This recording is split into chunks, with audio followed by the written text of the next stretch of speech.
The birdie went away to do his bit the other day, with a smile on his lips and his left hand of pips upon his shoulder, bright and gay. Goodbye, goodbye, goodbye. Wipe the tear, baby dear, from your eye. Though it's hard to part, I know I'll be taking off that Chino China boot to blue. Goodbye.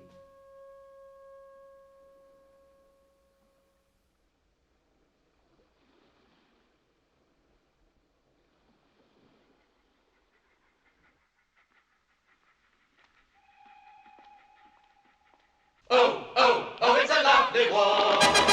Of all the movies that had the simplistic message of war bad, none that I know of does it as comprehensively and as entertainingly as Oh What a Lovely War. Made in 1969, Oh What a Lovely War is an adaptation of a play named after the homonymous World War I era song. Oh What a Lovely War... okay, no. Oh Walv is a one-of-a-kind film. Surely catchy Great War era songs can't be a proper way to convey a pacifist message? Well, it actually works. You'll see why in a minute. This is usually the part where I tell you to watch the movie yourself if you want to, but Oh Walv has a somewhat confusing plot and it's almost surreal at times. Moreover, despite the movie using each song for a specific purpose, it's still a musical. The music is still the selling point rather than the plot, so maybe stick around until the spoiler warning. Let's start.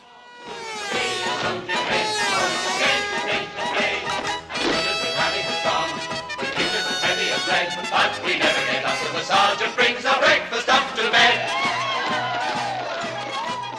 If I had to choose a single word to describe this movie, I'd say over 2 hours long. No, wait.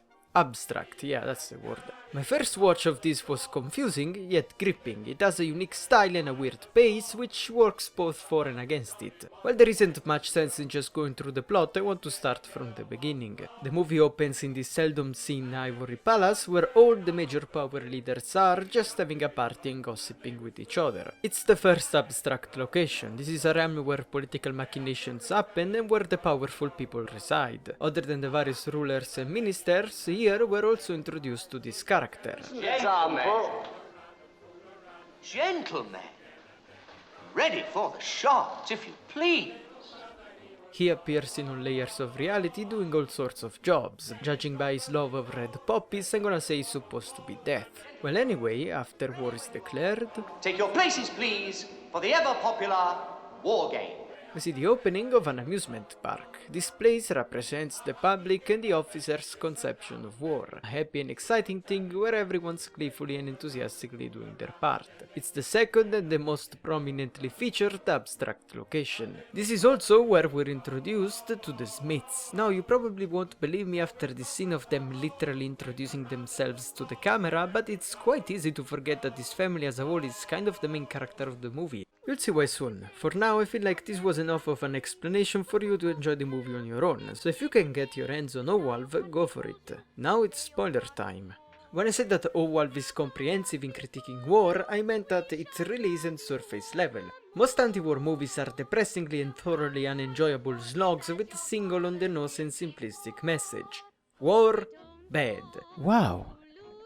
Everyone's miserable and dying. Fun fact, this movie had less survivors than the actual Battle of Stalingrad thanks to the complementary nooses. Unlike the above mentioned misery fest, Oh Walv uses entertainment as an element of contrast and as a critique of the war culture itself. You see, while I've not seen the play myself, from what I gathered the idea was to have era-accurate musicals alongside statistics of the fighting, like in the scene basically. The intention was to point out the absurdity of the cheerful attitude people had towards the war. Now, I do have a couple of problems with the movie's morals, but those will come later. Going back to the music, the song breaks are the focal points of the movie and they're pretty good, but there's a lot of scenes that could have been cut or at least slimmed down. Look at this scene for example.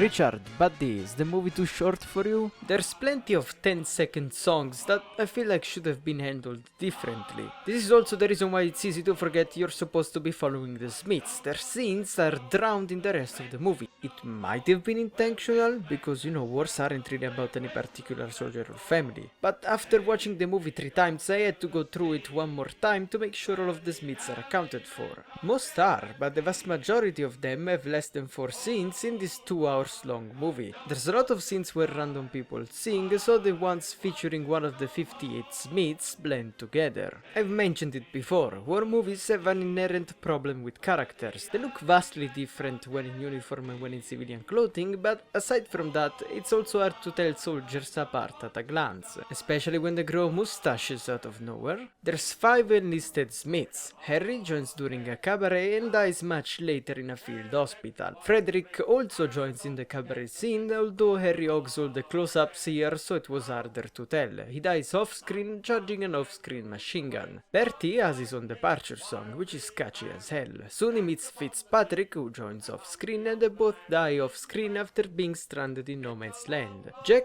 I better just show you. The British rifleman's the best in the world. No, don't jerk. Squeeze the trigger.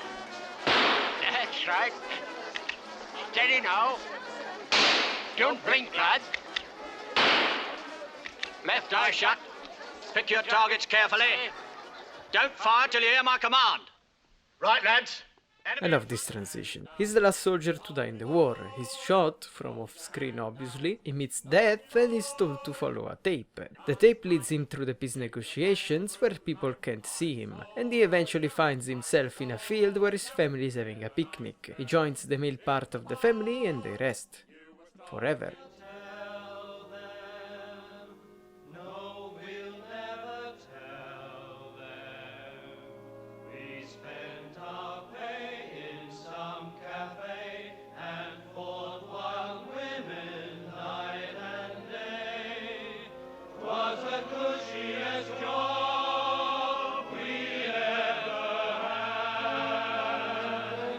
This little recap might be a disservice to the presentation, however. The film has so much more than the stories of these people. Considering the 3 planes of existence, the almost oniric style, the obvious theatrical roots and the emphasis on songs, Owlv has a somewhat surreal tone. Take this scene for instance.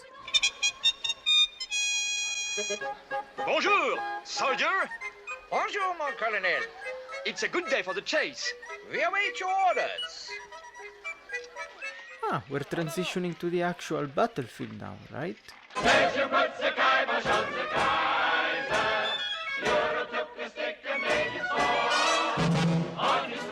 I know I should cut here, but I love this song.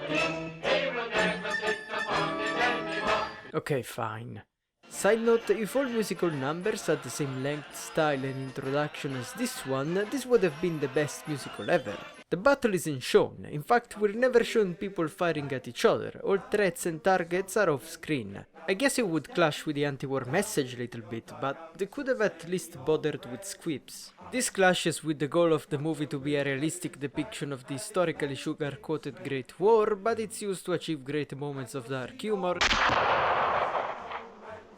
If he's been shot now, I'll kill him. It's definitely a more tasteful depiction of war than what you might find in a documentary while retaining poignancy. I don't think they could have shown much gore in the 60s anyway. Plot-wise there isn't much more to discuss about Owlv without starting to dissect scenes, so let me just show you my favorite one.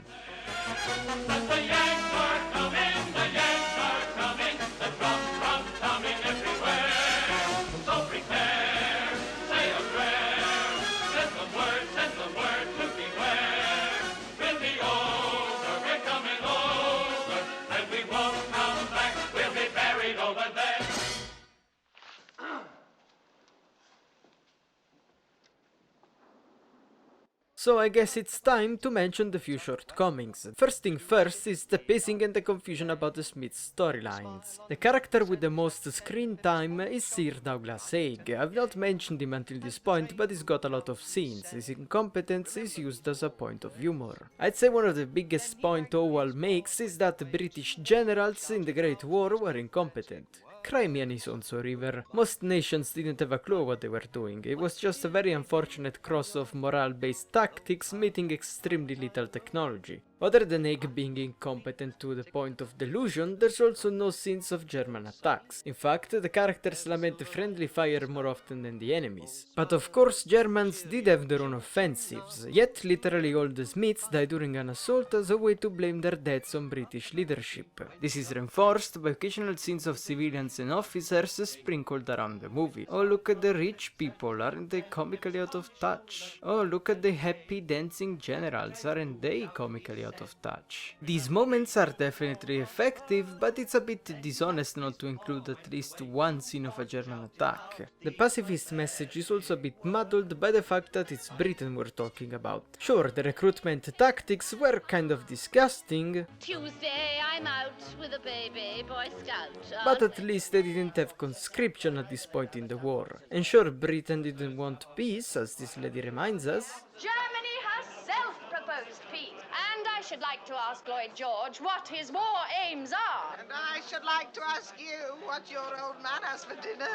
but peace treaties in a global conflict aren't that simplistic. Even if the terms were favorable for Britain, that doesn't mean that they would be for Belgium or France or Serbia or Russia or Italy. It's not really the kind of politics where you'd want this literal mob of peasants to have a say. Oh, don't ask me, I don't know nothing. I should like to read you a letter from George Bernard Shaw to my mother. Aye. He Your says, father know. Two cuts. Two guts. Maybe they could have pointed out the hypocrisy of Britain going to war to guarantee Belgium's neutrality and then invading and occupying neutral Greece. Just saying. I do agree that it is extremely important for people to have an understanding of what war is like, and having masses happy that the war is declared never leads to good results. not at all. The men at the front simply adore the war.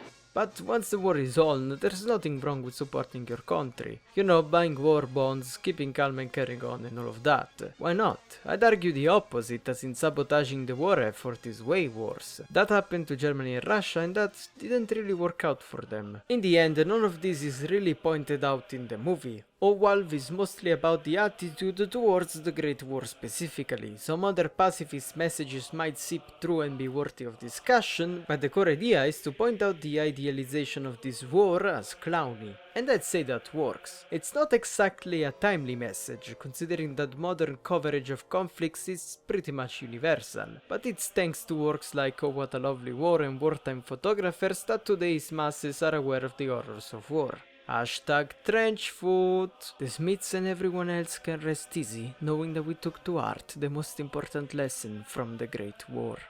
Trenches are gay.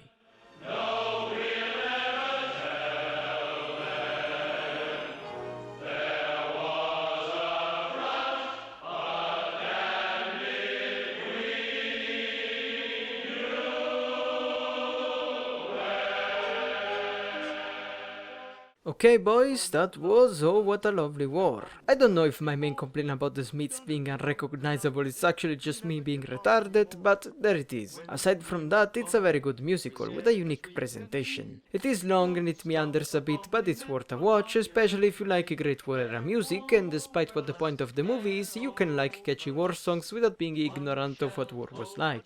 Next time you find a 14-year-old complaining that he's born in the wrong generation because he listened to 90s songs, tell them that you listen to World War I music and therefore are an objectively better human being than them. Last night and gas the night before. Going to get gas tonight if we never get gas anymore. Oh, When fuck we're yeah, gas, Mr. Fisher. we're Yeah. sick as we Kill can me be. now. Alright, thanks for watching. See ya! Lead on this file. Forward! The bells of hell go ting-a-ling-a-ling for you, but not for me. And the little devils how they sing-a-ling-a-ling for you, but not for me. Oh, death, where is thy sting-a-ling-a-ling? Oh, brave thy victory.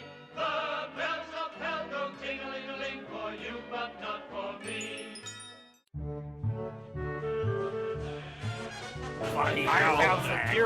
I'm right, guys. No more problems.